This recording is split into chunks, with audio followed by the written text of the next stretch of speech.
Good morning friends. So welcome to the prelims booster session. आज का पहला topic है central posting of IAS officers.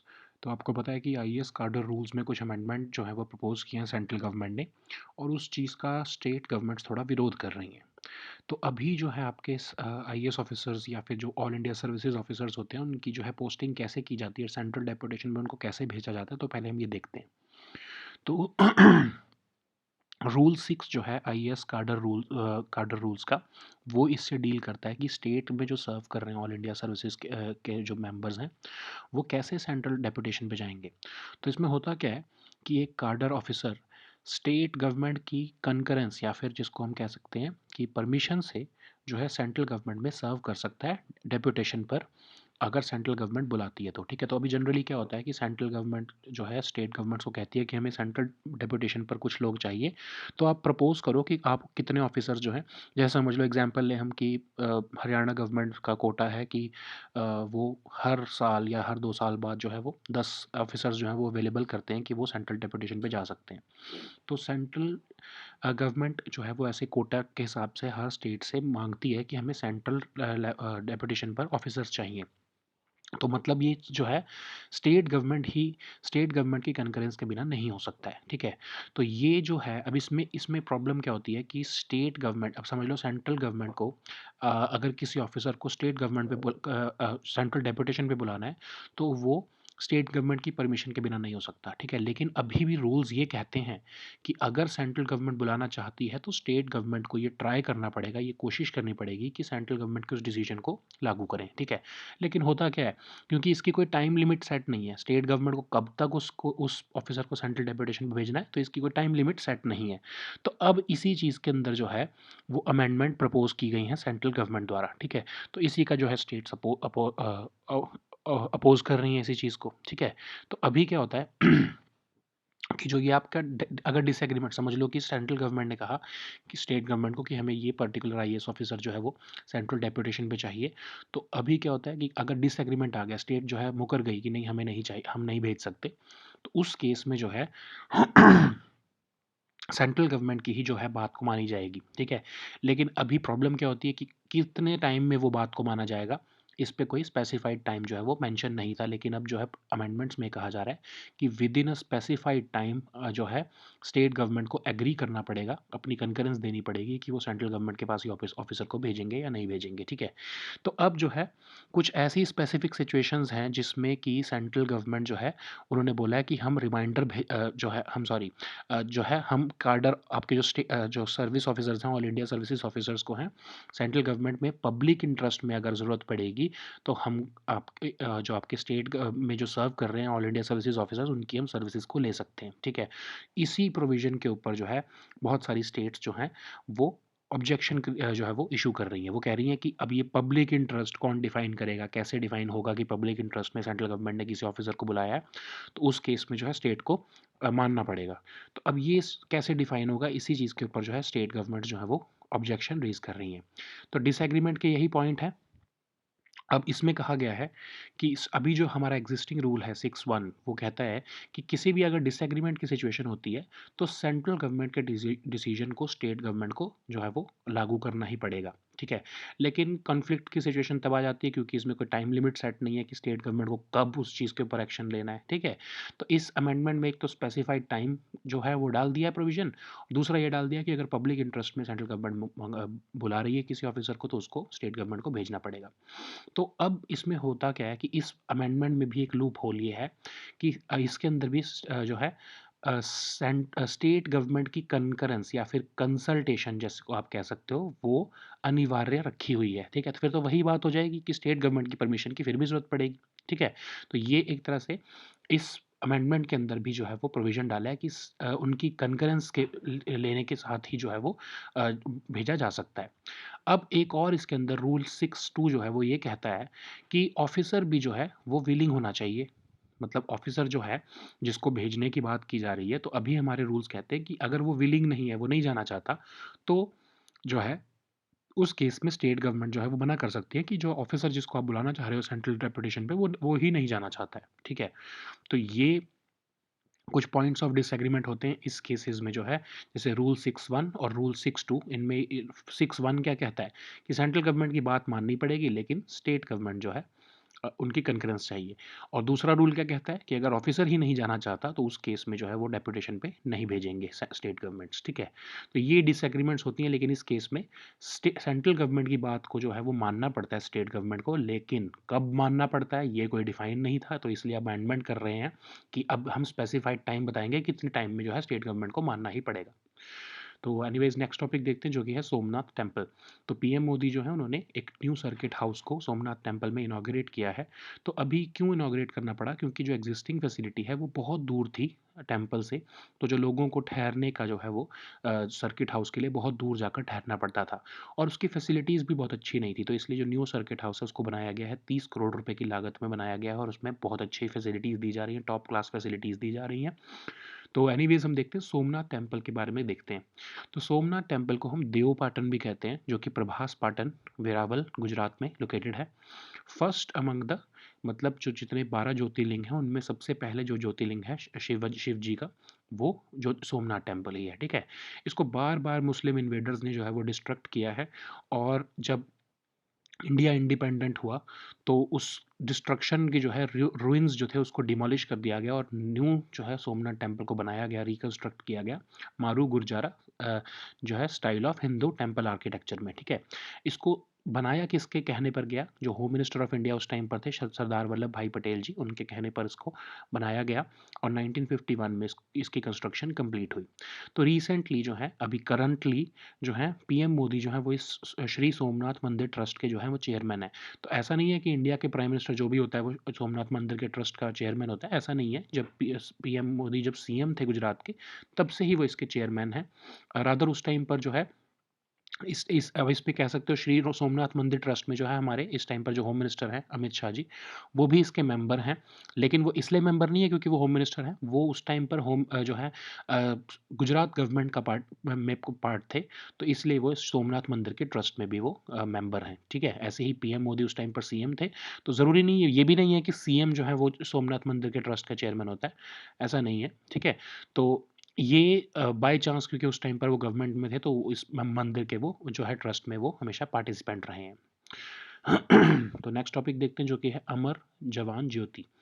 तो अभी जो है आपको पता है कि जो अमर जवान ज्योति जो कि इंडिया गेट पर जो फ्लेम जलती थी, उसको जो है वो मर्ज कर दिया गया है नेशनल वॉर मेमोरियल 2000, जो कि 2019 में बनाया गया, वहाँ पर उसको शिफ्ट कर दिया गया, उस वहाँ पर जो फ्लेम है नेशनल वॉर मेमोरियल की, उसी फ्लेम के साथ अमर जवान ज्योति को भी जो है वो मर्ज कर दिया गया है, ठीक है।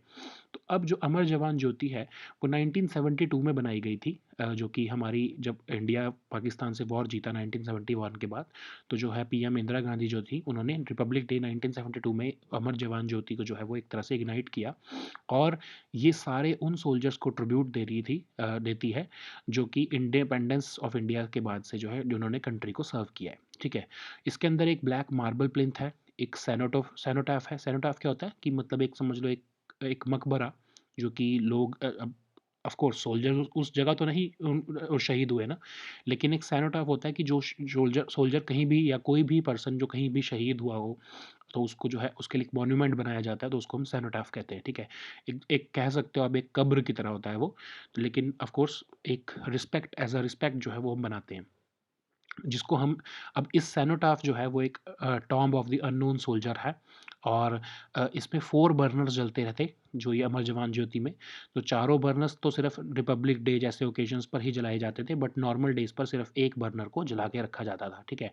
तो ये 50 साल से कैसे जल रही थी, तो 50 साल से इंडिया गेट पर ये अमर जवान ज्योति जो है वो जल रही थी, क्योंकि हम एलपीजी का यूज़ करते थे, लिक्विफाइड पेट्रोलियम गैस के थ्रू जो है 1972 से इसको अलाइव रखा गया।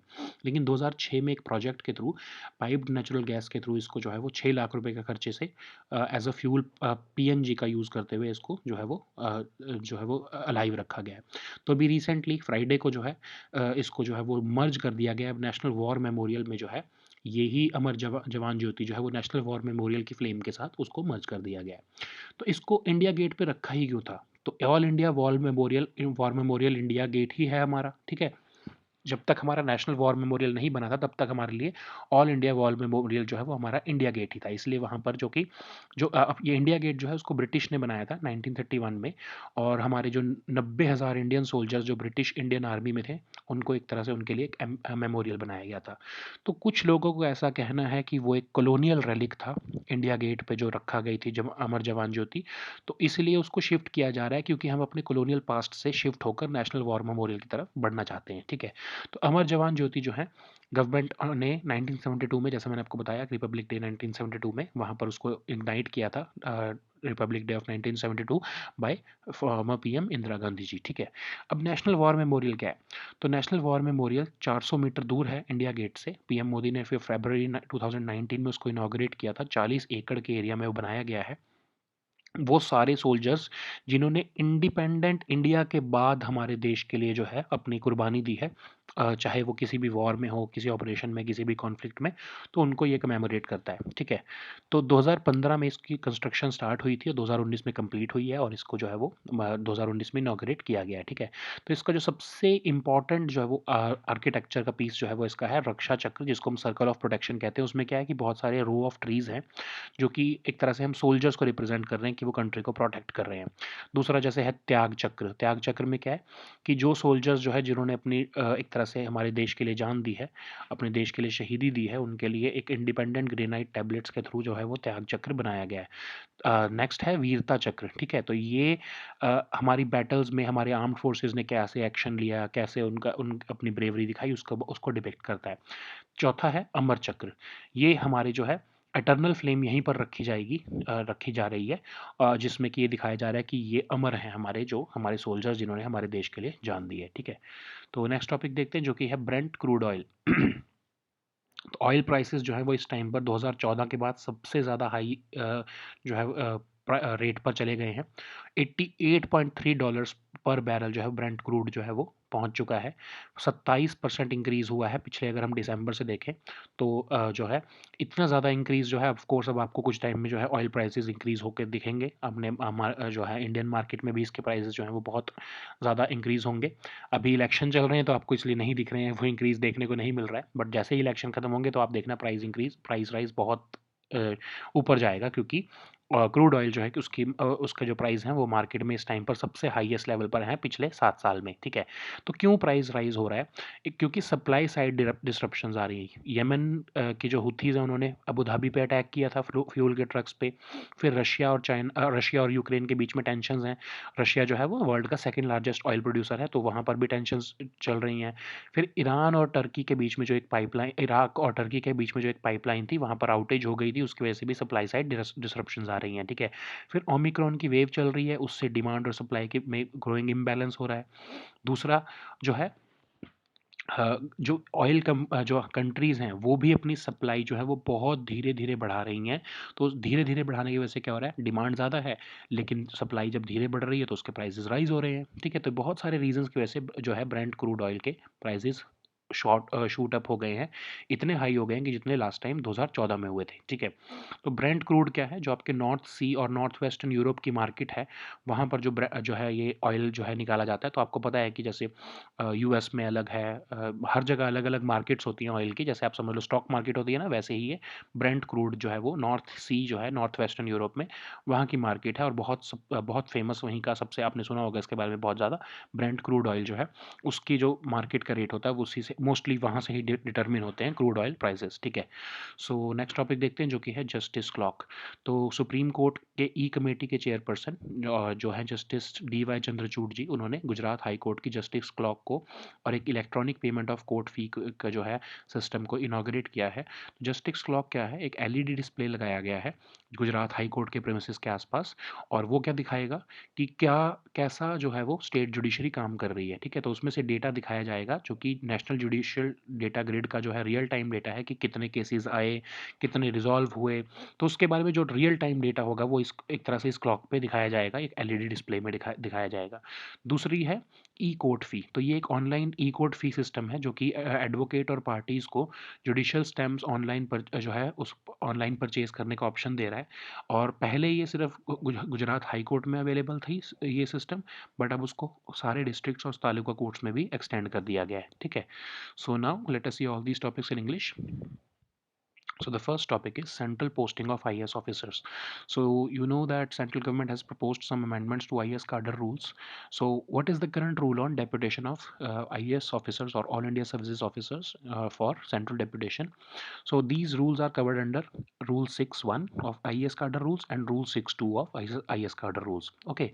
So currently a cadre officer with the concurrence of state government can be deputed to the central government, and in case of any dispute, the state government is has to follow the orders of or the wishes of central government, but the time has not been mentioned here. Okay, so for until when the state government has to respond to the request of central government to send some officers to the central deputation, the timeline has not been mentioned in such rules. Okay, so the second thing is Rule 6.2. So Rule 6.2 says that in case the All India Service member who is serving in the state does not want to serve in central deputation, in that case also the state government can deny that the person that the central government is asking for does not want to go for central deputation.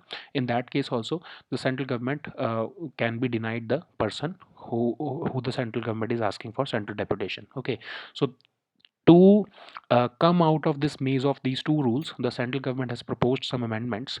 So the first amendment is that with respect to the first rule, in which the state government has to give concurrence in case of any dispute with the central government for sending of all India Services officers for central deputation.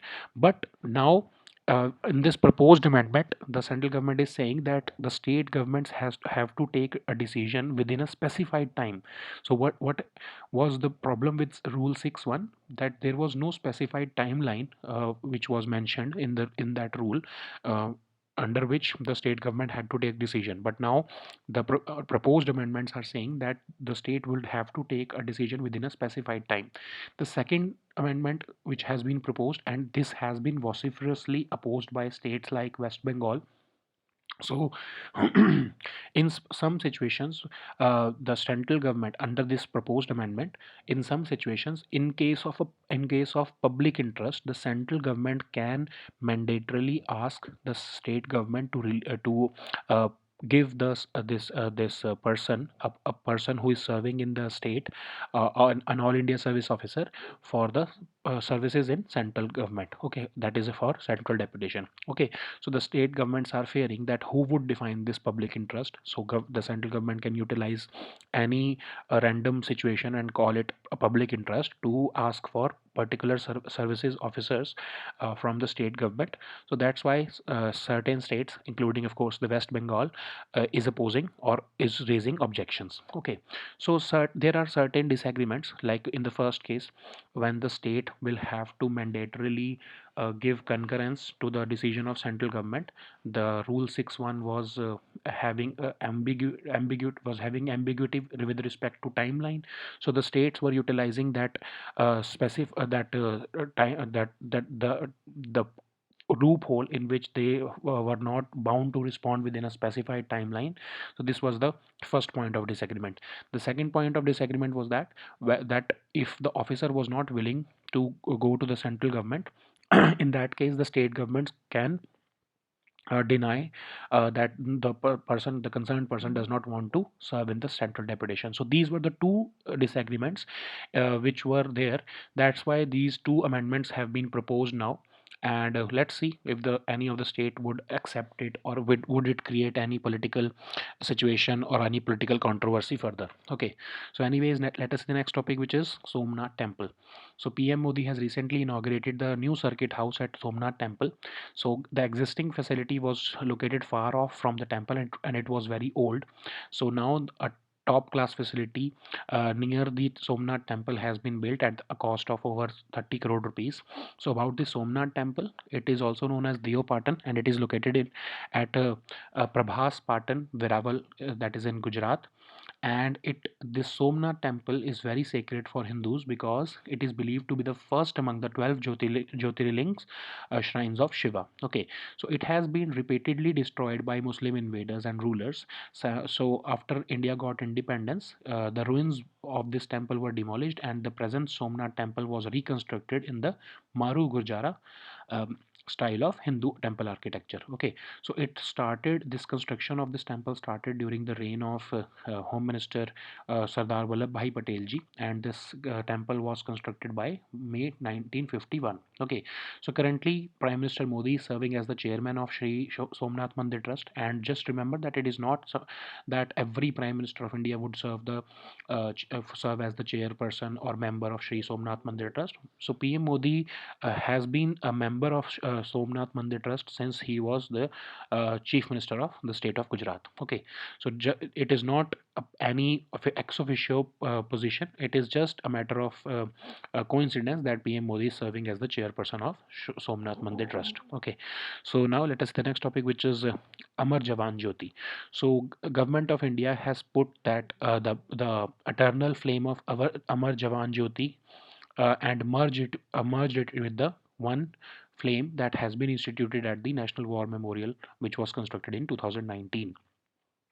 So, so why was Amar Jawan Jyoti constructed? So it is an iconic symbol of nation's tribute to the soldiers who have died for the country in various wars and conflicts since independence. So what happened in 1972 when India won the war against Pakistan in 1971? At the Republic Day celebrations of 1972, PM Indira Gandhi ji inaugurated this Amar Jawan Jyoti to pay tributes to the soldiers who have laid down their lives for the country since independence. And this Amar Jawan Jyoti contained a black marble plinth, a cenotaph. A cenotaph is basically uh, like a monument or a construction or a what can I say, a place where the person is buried. Okay, but it is just a tribute. Of course, the person may have died somewhere else and may have been buried somewhere else, but it is a tribute that you pay by constructing a cenotaph somewhere else where you want to pay tributes to the person. And it this cenotaph acts as the tomb of that unknown soldier who has died for the country. Okay, so it has had four burners. Of course, I'm using the word had because this Amar Jawan Jyoti does not exist anymore. It has been merged with National War Memorial on this very Friday. Okay, so this had four burners, and all the four burners generally were put on only during special occasions like Republic Day, but not in normal during normal days. Only uh, one burner was uh, ignited. Okay, so for 50 years, these burners were kept alive with the help of cylinders, LPG cylinders. But in 2006, a project was launched using the PNG, and this piped natural gas was connected with the Amar Jawan Jyoti so as to keep it alive. Okay, so why it was placed at India Gate? So because there was no national war memorial for in India, and India Gate was serving as the only all India war memorial, which was actually built by British in 1931 as a memorial to about 90,000 Indian soldiers who served in the British Indian Army. Okay, so Amar Jawan Jyoti was constructed or established underneath the India Gate by the government in 1972. But now we have our National War Memorial, which was built in 2019, and it was inaugurated by PM Modi. So now we have the National War Memorial, and now that's why we have shifted and merged this flame of Amar Jawan Jyoti at National War Memorial. Okay, so this National War Memorial started its construction in 2015 when the government approved it, and now in 2019 it was constructed and it was inaugurated by PM Modi. So it has certain special architectures like the Raksha Chakra. It is the circle of protection, and it is marked by a row of trees, each of which represent the soldiers who protect the country. The second one is Tyag Chakra. It is basically a concentric wall of honor, which is signifying each of the soldiers who have died for the country. The third one is Virta Chakra, which is basically six bronze crafted murals depicting the battles of bravery and how our armed forces took action in them. Okay, and the final one is the Amar Chakra, which where this eternal flame has been put and it has been ignited now. So it is giving the it is basically the circle of immortality. Okay, so now let us see the next topic, which is Brent crude oil. So oil prices have risen to the highest level since 2014, and you of course are not getting it, you are not seeing the rise in prices of oil in India because you are facing state assembly elections. So thank elections or state elections for that. But once the state elections would go away, you would see an exponential rise in oil prices because the Brent crude oil prices have hit the highest mark since 2014. So there are certain reasons why the oil prices are rising, because the first thing is that there are supply side disruptions because there are disputes in Yemen between, and they attacked these fuel trucks in Abu Dhabi. There are tensions between Russia and Ukraine. Russia is of course the world's second largest oil producer. There was also a report that Iraq Turkey pipeline was facing some outage, and there is a growing imbalance between demand and supply because of Omicron wave. Okay, certain countries are having lockdown. Also, the oil producing countries were gradually increasing the oil supply. They are not increasing it faster just to keep these oil prices higher. Okay, because when your demand is high and you're not coping up with that demand with the commensurate supply, so it would of course increase the price of oil. That's it. That is what is happening with the crude oil also. So, okay, so Brent crude is basically a market.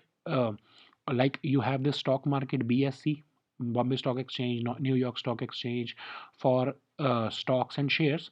This same goes for crude oil also. Okay, so the Brent is a market which represents the North Sea region of northwestern Europe. So this is a very big market, or a very famous one, Brent crude oil, and it is a very major determinant of crude oil prices globally. Okay, so now let us see the next topic, which is justice clock. So recently, Supreme Court E committee chairperson and a Supreme Court judge, Justice D.Y. Chandrachud, has inaugurated this justice clock at Gujarat High Court, and an electronic payment system of court fee. Okay, so what is this justice clock? So it is basically an LED display of vital statistics of the justice delivery system in Gujarat, and it will basically display the data which will be taken from National Judicial Data Grid in real time at the Gujarat High Court, near the Gujarat High Court premises. So it will reflect how the state judiciary is performing. Okay, so this e-court fee system was already there in Gujarat High Court, but now it has been extended to all district and taluka courts. So it allows the advocates and parties to procure judicial stamps online through electronic payment mechanism. Okay, so it is basically, it is very clear that e-court fee, you can buy these judicial stamps online by making electronic payment. So this payment mechanism has been developed by Stock Holding Corporation of India Limited. Okay, so now this system has been extended to all districts and taluka courts. Earlier it was only available at the Gujarat High Court. Okay, so these were our topics for today. We'll meet next time on Monday now. Until then, goodbye and take care.